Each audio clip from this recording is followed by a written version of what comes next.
لا يكتب للمصلي من صلاته إلا ما حضر قلبه بها. فالصلاة اللي حضر قلبك فيها هي لك، إذا ما حضر قلب ما في مصلاة. هي دليل إنه مو هي صلاة قول النبي عليه الصلاة والسلام: من لم تنهه صلاته عن الفحشاء والمنكر لم يزدد من الله إلا بعدا. إذن أي صلاة مطلوبة منا هنا؟ الصلاة هي الصلة، سميت صلاة لأنها صلة، فاجعل صلة بينك بين الله عز وجل. هذه الصلة تتقرب إله، تشعر أنك معه. بتصير إذا وقعت في ضيق قلت يا الله، قال الله لبيك عبدي سل تعطى. هي الصلة. إذا صارت الصلة بصير مطلوب، طلباتك مستجابة، دعائك مستجاب. فتقيم الصلاة، تقيم صلة بينك وبينه. قيام الصلاة أن تستقيم بها. لما بدك تصلي، انتبهوا، نحن هلا بالصلاة عما يوقف لحتى يقول الله أكبر، شو حاطط بباله؟ بالبيت شو قايلين له؟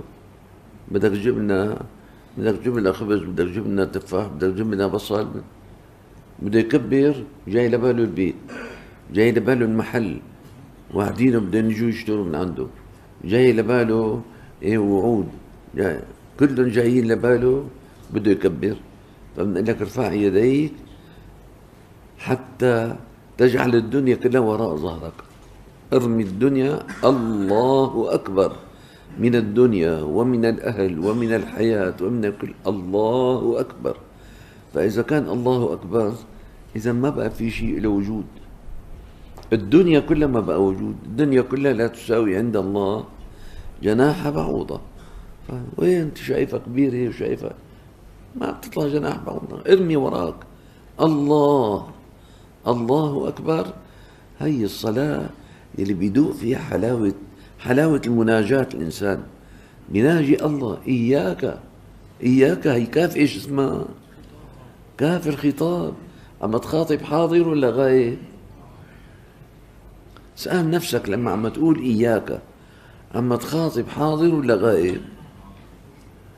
لو كنت عم تخاطب حاضر لقشعر جسدك. الله نزل أحسن الحديث كتابا متشابها مثاني تقشعر منه جلود الذين يخشون ربهم. فلو كنت حاضر لقشعر جلدك، كنت حاضر أمام عظمة، أمام هيبة. هي الصلاة. أما الله يتقبل منا. لأن صلاتنا شلون صاير؟ صلاتنا صورة: الله أكبر، سمع الله لمن حمده، الله أكبر، السلام عليكم ورحمة الله، خلاص مشى حاله. لكن يا ترى لو حطيناها بالميزان: فالله في اتجاه أحدكم ما دام قائما يصلي. قال النبي صلى الله عليه وسلم: إن الله يقبل على المصلي ما لم يلتفت. رواه أبو داود والترمذي والحاكم. وفي حديث الإمام مسلم: ما من مسلم يتوضأ فيحسن الوضوء ثم يقوم فيصلي ركعتين يقبل عليهما بقلبه ووجهه إلا وجبت له الجنة. هذا راوي الإمام مسلم عن عقبة بن عامر رضي الله تعالى عنه وأرضاه. لذلك لما كانت الصلاة بهذه الحالة صلة مع الله، قال عليه الصلاة والسلام الحديث صغير لكن معناه كبير. قال: صل صلاة مودع. صلي صلاة مودع. بدك تودع الدنيا بهالركعتين اللي حتصليهم. شلون بدك تودع الدنيا؟ واحد طلع عليه في الطريق مشلح بده يقتله، فقال له: اسمح لي لحتى أصلي بس ركعتين. هذا ركعتين بيصليهم مثل ما عم نصليهم نحن هلا. مجرد ما يسلم بده يقطع راسه. شلون بتصلي ركعتين؟ يشهد أنه مع الله بين يدي الله بيقرأ القرآن وكأنه يناجي الله عز وجل.